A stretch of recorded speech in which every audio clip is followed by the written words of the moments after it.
Olá, mais um podcast Pode Estar.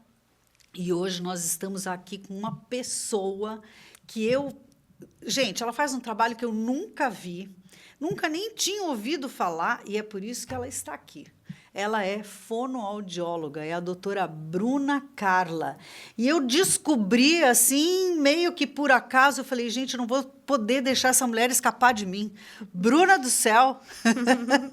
Bom, Tudo bom, querida? tudo bem, tudo certo. Bem feliz em estar aqui com você hoje. E eu que Obrigada. agradeço, né? Gente, ela faz um trabalho na área de fonoaudiologia que é fundamental. A gente não sabe o quanto é importante você ter uma fono acompanhando o seu bebê. E é desde que nasce, né, Bruna? Desde os primeiros dias de vida. Na verdade, eu até falo que tem que ser antes, que acho que a informação já precisa vir antes, né? É, com Então, certeza. hoje meu foco tá nisso, tá? Desde os primeiros dias até 1 aninho, 2. Por Então, quê? Por que que é tão importante? por quê? Então, o bebezinho tem a boquinha, né? A boquinha é a entrada do mundo, a entrada das descobertas dos bebês, né? Então, o primeiro contato com a mãe, né? A primeira ida ao peito, depois o primeiro contato com alguma textura, um mordedor, com a comidinha, o primeiro sabor. Então, isso tudo sempre me brilhou os olhos, né? Eu já trabalho com isso há muitos anos, né? Já estou há 10 anos na área, com bebês, com mães que estão passando por dificuldades. Então, não seria diferente. Eu teria que trabalhar com isso, não tem outra forma. Minha paixão. Minha paixão, com Eu certeza. diria que é missão mais do que paixão. Com certeza, bem isso. Olha, gente, quem nunca sofreu na amamentação, né? Bruna, eu sofri. Meu peito, gente, o bico caiu. E outro dia eu estava conversando com uma mãezinha, ela dava de mamar chorando, porque não pode deixar, mas também a mãe sofre, o bebê sofre. Por que que nessa fase é tão difícil essa adaptação? Tem algum motivo pela qual? A gente pode ter vários Vários. motivos, né? A gente denomina assim a chave e a fechadura, né? Entendi. O bebezinho é a chave, encaixando na mãe que é a fechadura. Sim. Então, a gente pode ter várias dificuldades. É um bebezinho que pode ter alguma alteração na boquinha. A gente denomina isso de disfunções orais, né? O bebezinho que fecha mais a boca na hora de mamar, que tem alguma tensãozinha importante, uma linguinha que não trabalha direito, que tem alguma questão na anatomia, né, dela, né, na função dela, que esteja errado, como o freiozinho da língua, né? Aquela travinha que alguns falam. Que depois dá ali a língua presa. Isso, a língua presa, exatamente. Então, temos mães com mamas não tão favoráveis, com mamilos diferenciados. Então, mamilos que são um pouquinho para dentro, outros que são muito planos, mamilos muito protusos, mães que fazem cirurgia de mamas, que tem silicone. Então, a gente tem a chave e a fechadura. Entendi. E a gente, para que isso se conecte de uma maneira legal, que seja gostoso, prazeroso para ambos, a gente precisa estar com essa dupla muito bem alinhada. E tem algum exame que possa se fazer logo no início? Por exemplo, nasceu, tem o teste do pezinho, tem o teste, né? Isso, Tem vários testes. Existe algum que faça na boquinha da criança? Existe, né? Então, hoje é obrigatório, todo hospital e maternidade precisa aplicar o teste da linguinha nos bebês, tá? Então, hoje é aplicado um teste que se chama teste Bristol, que ele avalia o aspecto da linguinha do bebê, tá? Então, assim, diferente ainda do que eu faço no consultório. Sim. Tá? Hoje, todos os bebês passam por uma triagem, mas não quer dizer que essa triagem conseguiu visualizar realmente se tem ou não tem um probleminha ali. Entendi. Qual é a maior queixa de consultório? Hoje, a minha maior demanda é a linguinha alterada. É? Então, muitos bebês saem da maternidade sem ter um score compatível com o que realmente tem hoje. Então, a maioria dos meus casos, o que eu recebo hoje no consultório, tem a linguinha presa. E isso vai influenciando né, o resto da vida, né? Exatamente. Eu já estava aqui nos bastidores conversando com a Bruna, ela estava me falando de um caso de um pai e um bebê que, através do bebê, o pai descobriu. É genético esse negócio de língua presa? É genético. Então, dentro do protocolo, Tá. existe essa parte e que pontua se tem algum problema na família de língua presa ou não. Se alguém da família tem a língua presa, ele pontua já como Possível. a numeração de possível alteração, Ah. tá? Então, aconteceu mesmo. Então, teve um pai que geralmente fica aquela brincadeira no consultório, né? Ai, de quem que é a culpa, né?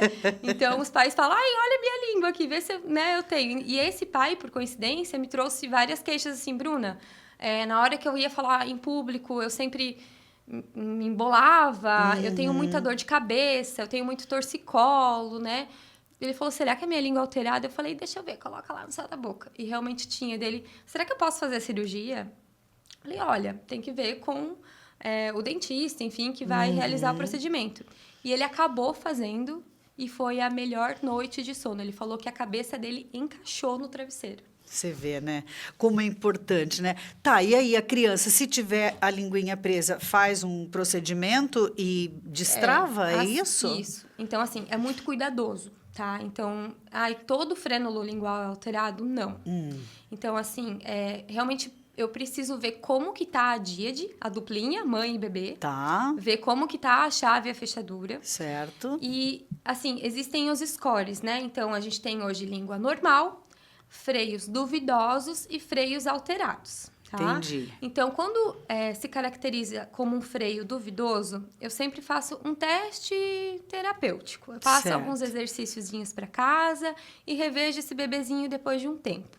Porque eu não mando cortar o freio, cortar a linguinha, se não tem alguma alteração, tá? Sim. Então, é uma cirurgia tranquila, fácil, segura, se feito por um profissional que realmente entenda disso, tá? Então, assim, precisa ser feito com muito cuidado. É uma boquinha, né? Claro. Qualquer alteração, qualquer tipo de dor que eu leve esse bebê a ter, que eu faça alguma invasão que não deve ser da maneira correta, esse bebezinho pode ter uma aversão oral. Claro. E não só ao peito, futuramente. Problemas na alimentação e tudo mais. Então, precisa ter muito respaldo. Por isso que eu avalio muito bem em relação a protocolo, eu vejo como que está a função realmente desse bebezinho e quem está por trás disso, que é a mãe, que geralmente tem o maior sofrimento envolvido, né? Que é ela que vem com a queixa. Sim. Né? Qual é uma outra queixa que você consegue resolver dos bebezinhos? É a disfunção oral. Né? Então, assim, nem tudo está ligado à língua presa. Pois é. Tem Né? a criança que fala thin. Sim, não é? Isso geralmente está É caracterizado a na língua presa. Isso. Qual outra? Em relação ao desempenho da criança, Isso. crianças que têm a linguinha muito para fora, hipotônica, assim. Que falam, né? Então, que a gente vê que tem uma respiração oral, as bochechinhas mais caídas. Então, geralmente, né, eu não sou fono da linguagem específico, mas geralmente quando a gente pega crianças assim, com uma hipotonia importante, até crianças que têm dificuldade para alimentar, evoluir de uma consistência mais dura, né? Então, a gente vai ver que são crianças que já não deram certo lá na amamentação. Ai, como é importante isso. Por isso que eu trouxe a Bruna aqui, gente, porque é muito importante. Se você não tem esse início bem resolvido, isso pode permanecer o resto da vida e até com certo trauma, né? Sim. Tanto para a mãe quanto para as crianças, porque essa parte de alimentação também, ela... Aí tem parte de nutrientes, daí vai desembolando, muita coisa, né? São muitos detalhes, né? Que precisam ser vistos. Então, realmente, a gente precisa ter noção de como vai conduzir da melhor forma para todos. Para as coisas acontecerem. E a gente sabe que, às vezes, o desfecho não vai ser aquele que todo mundo imaginou que poderia ser, né? Então, às vezes, o desfecho meio que sai do caminho ali. A gente tem que, né, criar uma nova história, um novo vínculo, né, com essa mãe, com esse bebê, com a família e tudo mais. A alimentação entra alimentação entra. Então, hoje, né, no meu consultório, a gente faz também a introdução alimentar dos bebês.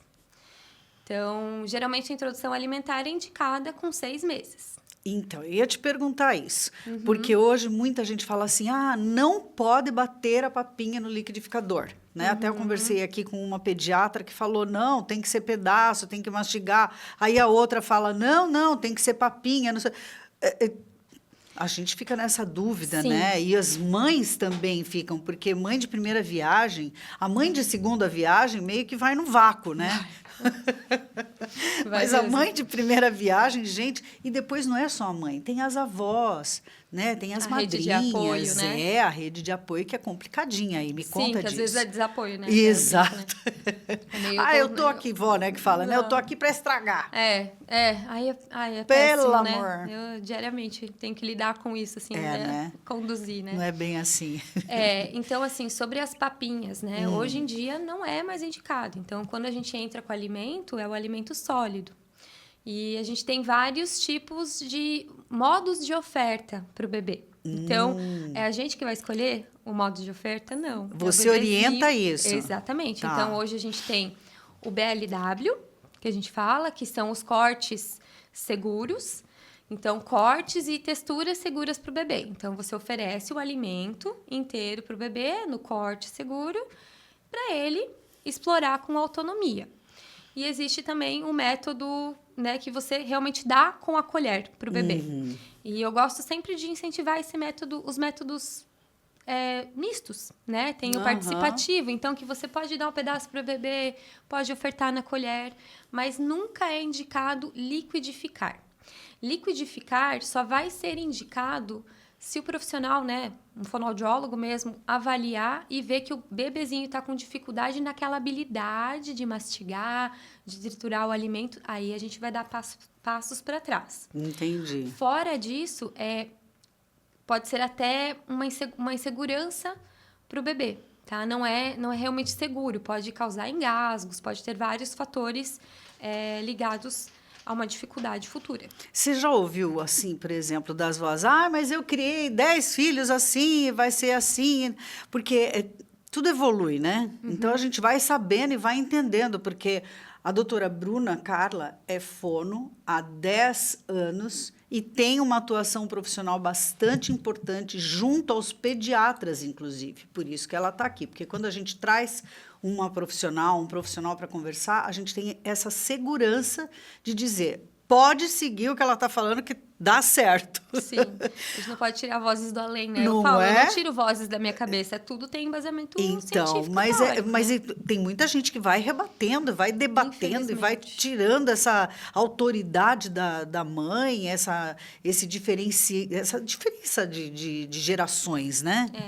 Eu escuto muito isso. Infelizmente, assim, mães que falam, mas né, a fulana falou que é normal sentir dor. Né? Não é normal sentir dor. Não é normal o bebê ter aversões importantes durante a alimentação, de não querer comer, de não querer ficar no cadeirão, de engasgar. Então, assim, né, não é comum. A gente não pode normalizar algo né, nesse gênero. Então, é bem complicado. Eu gosto muito de trazer a família toda para dentro do consultório, principalmente na consulta de introdução alimentar. Então, assim, eu recebo famílias, às vezes, que tem uma rede de apoio, babá, avó, enfim. Eu falo, traz para eu poder orientar da melhor forma. E todo mundo fala a mesma língua. Sim, e eles se assustam. Quando eu falo para as avós que tem que dar, né? Não que tem que, mas que a gente sugere a dar um alimento em pedaço, né? Numa consistência segura, elas ficam, não, eu não vou dar isso, não sei o quê. Mas daí elas porque elas ficam inseguras, Exatamente, né? Exatamente, mas daí eu faço o bebê sentar ali no cadeirão, eu dou para elas, eu mostro como tem que ser o corte, elas visualizam aquilo acontecendo e vê como é legal para a criança, aí elas vão saindo mais tranquilas, né? Eu ensino também em relação aos desengasgos, que também é muito importante, né? Claro, Então, sim. eu acho interessante, mas tem que lidar mesmo. Você tem porque cara é de difícil. boazinha, mas você deve ser ali, né, guria? Fala Não, sério. precisa. A gente É, né? precisa pontuar algumas coisas importantes. Que mais, Bruna, que tem assim de consultório que você acha que poderia colaborar aí com as nossas mamães, com as nossas vovós, de doença que talvez possa ser desenvolvida por causa de uma falta de uma fono? Tá.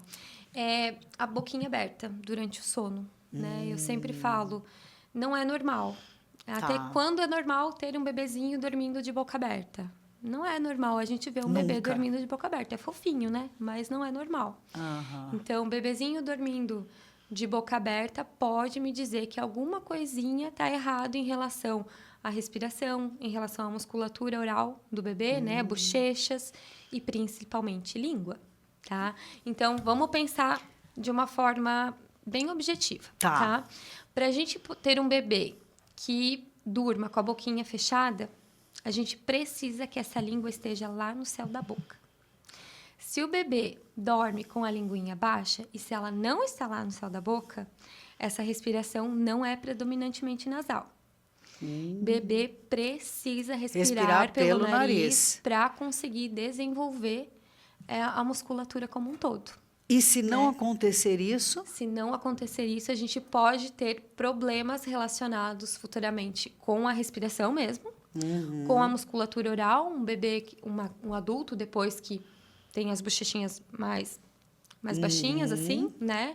Com dificuldades realmente na fala, até mesmo num sono reparador.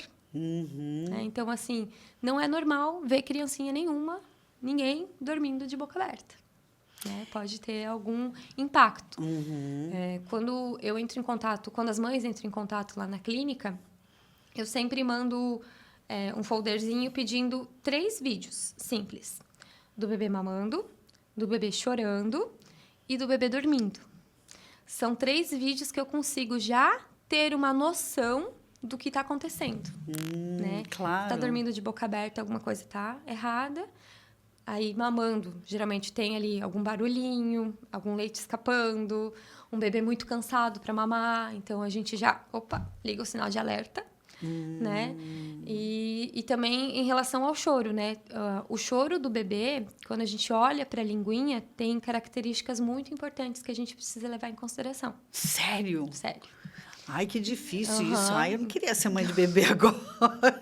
Então, assim, eu sei, a gente não pode problematizar, assim, eu não quero gerar medo pras famílias, mas é prestar um alerta. atenção, é um alerta, por isso que a gente está aqui, não, a gente precisa, porque isso depois, como eu sempre falo, né, isso vai permanecer, vai levar o bebê a um ser adulto com X ou Y problemas, né? Exatamente. Como é que é essa linguinha aí quando chora?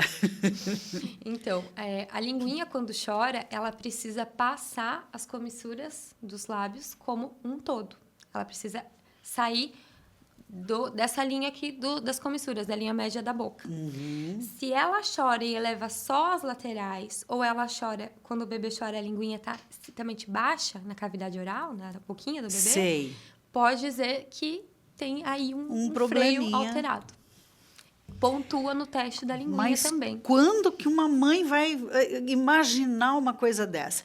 Quando eu fui ali no teu Instagram, porque a Bruna, ela tem um Instagram, gente, maravilhoso. Ali você aprende muita coisa, né? E você é uma ótima, uma excelente comunicadora. Então, eu sugiro que vocês entrem no Instagram. Fala o teu Instagram. É Fono Bruna Carla. @fonoBrunaCarla. Para vocês entenderem tudo o que envolve a profissional de fonoaudiologia dentro dessa... É uma especialidade, né? Isso, eu sou fonoaudióloga neopediatra, né? Neopediatra, além de ser professora também da faculdade, né? Eu dou estágio para as meninas lá, adoro. Quero Que cada legal vez mais isso, entrar né? também nisso. Com certeza, muito bom. Então, gente, os bebês, eles são ali uma caixinha de surpresa, né? São. E para as mães têm que observar tanta coisa, é barriguinha, é isso, é aquilo, né? Que muitas vezes passa despercebido um problema que vai gerar outros problemas importantes. Que mais? Na amamentação, né? Eu acho que é muito importante elas terem um cuidado ali, né? São coisas que o que a gente não normaliza hoje? Além da dor, que não é normal, os mamilos saírem amassados, né? O bebê querer mamar de Hora em de hora. hora em hora. Então, assim, lógico, tem dias, né? Depois de uma vacina, se o bebezinho tá um pouco doentinho, se tá para ficar doente, eles vão querer ficar ali mamando mais tempo, querem ficar com aquela conexão, principalmente, né, nesses primeiros meses de vida que eles não estão entendendo o que está acontecendo, né? Eles querem ficar perto da mãe. Da mãe. Então, assim, mamadas que duram muito tempo. O bebê fica mais de 1 hora sugando, cansa, faz barulhinho enquanto está mamando, entra uma covinha na hora que está mamando. Então, isso não é normal, né? Perda de peso associada. Então, a gente tem vários aspectos que a gente não pode considerar normal.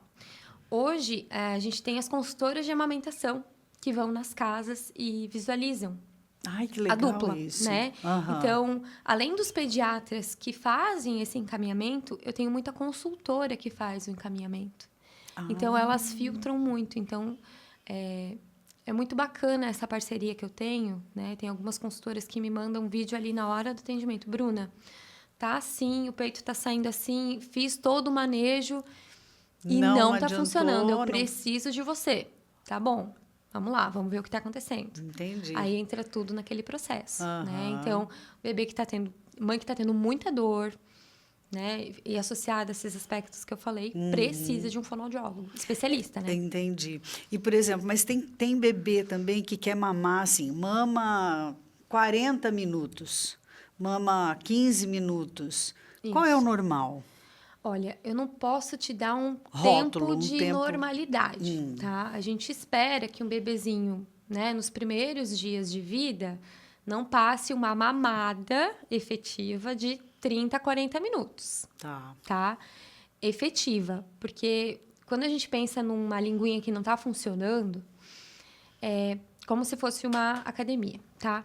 Eu gosto de dar essas Isso é bom, esse fazer essa referência. Exatamente. Eu falo para os pais assim, o professor vai te dar lá 15 repetições de um movimento lá do braço, tá? Vamos pensar no bebezinho.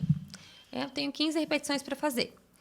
Se você resolve ser um pouco... eu não vou fazer 15, vou fazer mais. O teu corpo vai começar a compensar depois das 15. Porque você não tá legal para isso, né? Entendi. Então, você vai usar o teu corpo para isso. A mesma coisa acontece com o bebê. Tá? Então, assim, passou de um tempo, ele vai começar a compensar. Todo bebê suga, mesmo com a língua alterada, eles sugam, eles dão jeito. Só que é uma sucção diferente. Vai sugar com os com a gengiva, vai sugar com os lábios, vai querer usar o movimento do corpo. Sim. Então, assim, como é importante a gente ver se a função tá certa. Tá? Então, se a gente tem uma linguinha que não eleva, né, por algum freio que está puxando, né, uma pelezinha que está puxando ela para baixo, a amamentação não vai ser legal, né? Ou se tem algum musculozinho da boca ali, do masseter, do senador e tudo mais que não esteja funcionando adequadamente, que a gente precisa relaxar, que a gente precisa entrar em terapia, não vai dar certo. Então, Por são várias exemplo, tem questões. muita mãe que tô ali na cama, tô dormindo e aí coloca a criança, ela fica deitada, põe a criança no peito deitada. Isso é certo, é errado, é bom, é ruim? Existe uma posição que é assim terminantemente proibido, vamos dizer assim, Olha. porque as que pode, ok, mas uma que não pode. Assim, olha, eu amamentei durante 4 anos os meus filhos. Sério? Sim. Os dois em conjunto até um tempo, exclusivamente, assim. Nos primeiros dias de vida, até nos primeiros meses, os primeiros 3 meses de vida, eu falo para as mães não amamentarem deitada, porque a gente tem um risco muito grande de adormecer, a exaustão, aquela coisa, né, do Sim. puerpério, e Aham. você se conhecendo de novo, conhecendo o teu corpo de novo, é muito cansativo. E você pode até achar que não, mas você pode adormecer em cima do teu bebê, ele pode ficar sem local ali para respirar, pode engasgar. Então, assim, o ideal, o seguro, não é amamentar deitado. Né? Então, Tem que dar aquela sentadinha precisa, mesmo. vai lá para a poltrona de amamentação, para o local que você fica à vontade, né? Com uma almofada, né? Uma almofada boa, né? Que seja indicada. E ofereça ali o peito. Eu não indico a dar esse mamar deitado aí. Tem algum absurdo, assim, que as mães façam que... Claro, obviamente, sem querer, sem conhecimento, mas que você fala assim, não, por favor, não faça isso. Ai, meu Deus, que difícil. Entre tantas coisas. Eu acho que não existe nada tão específico, assim. Eu acho que essa questão da rede de apoio, assim, o que elas escutam. Né? No fundo, as mães sabem, elas buscam orientação. Então, algumas coisas eu vejo muito absurdo, assim, no meu dia a dia, de até coisa que não é da minha área, né? Colocar faixinha no umbigo, deixar a criança de ladinho durante a noite para dormir, que a gente sabe que não é o ideal. A gente não sabe. Então o ideal é, né, bebezinho precisa dormir de barriga para cima, não é de ladinho, não é do outro ladinho. Entende, gente? Isso daí é muito importante, porque, como eu falei, Bruna, as mamães de primeira viagem, para vocês tudo é muito normal. Sim. Eu sou mãe de 2, então ok. Mas tem mamãe que acha que, né, coloca ali do ladinho para o leitinho para não engasgar ou para, né? Depois hoje de muitos estudos, Ministério da Saúde, Associação de Pediatria, eles falam que a melhor posição, a posição mais segura para o bebê dormir à noite, quando todo mundo está dormindo, é de barriga para cima. De barriga para cima, sem travesseiro, sem nada nas laterais, tá? Tudo que a gente tem em volta do bebê pode trazer um risco de asfixia. Né? Então, se o bebê tiver um reflexo, tiver que botar para fora um leitinho ali, ele automaticamente vai virar para o lado e vai colocar para fora o leite. Entendi. Tá?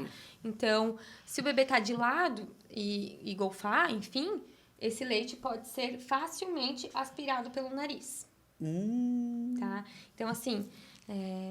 não falando da minha área, falando até das físios, tem algumas que eu sei que indicam durante o dia assistido, pode fazer uma mudança de decúbito, mas tem que estar assistido.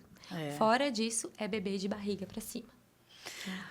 Ai, que delícia conversar. Porque tem tanta coisa, né? Não é? Porque tanta coisa, gente, tanta coisa que você pode fazer pelo seu bebê que você nem imagina, né? Mas, de qualquer forma, eu acho que, como a gente faz aquele check-upzão, né? E vai no pediatra, eu acho que tinha que ter essa consulta com a fononeopediátrica. Fononeopediátrica. Olha, eu nem sabia que isso existia. Que coisa boa. Que bom, né? E eu quero te agradecer muito, obrigada, a participação. Olha, obrigada. Gente, sério, Deus é muito bom comigo, porque quando eu conheci a Bruna, eu já me encantei pelo trabalho. Depois a conheci pessoalmente, me encantei mais ainda, né? E hoje a gente vê que realmente, né, Bruna, você vai buscar, você vai para congresso, você estuda, né? Então, assim, é um mundo diferente do nosso, mas que pode te trazer muitos benefícios. Consulte, faça por merecer, né, a maternidade, né, que é uma bênção de Deus, Sim. né? Tem os desafios, mas a gente precisa, se a gente tem possibilidade de buscar mais informação, né, de trazer mais segurança para a família como um todo, a gente fica feliz, né? Eu fico feliz de poder fazer isso pelos meus pacientes. Muito bom. Obrigada, eu que meu agradeço. amor. Obrigada mesmo. Adorei. Eu que agradeço, né, gente? Olha que bacana esse bate-papo, né? Pois é, a doutora Bruna Carla, então siga ali no Instagram, que você ali já vai saber qual que é o teu telefone de contato da clínica. Tem a clínica que você também trabalha, né? Eu não vou saber agora de cabeça. Tá, mas aí você vai ali no Clinicare, né? Ou no Medicina teu e vacinas, Instagram também, no meu Instagram, né? tem o link na bio que vai direto para o telefone da clínica. Bacana. Então é isso, gente. Conversei com a fonoaudióloga doutora Bruna Carla. Eu tenho certeza que se você está assistindo na TV, você conhece alguma mãezinha que esteja precisando ouvir aqui esse podcast. Se não, nas redes sociais, não esqueça de deixar o seu like, o comentário e encaminhar, principalmente, porque a nossa missão aqui é exatamente essa, é levar informação de qualidade e diferenciada. Até mais.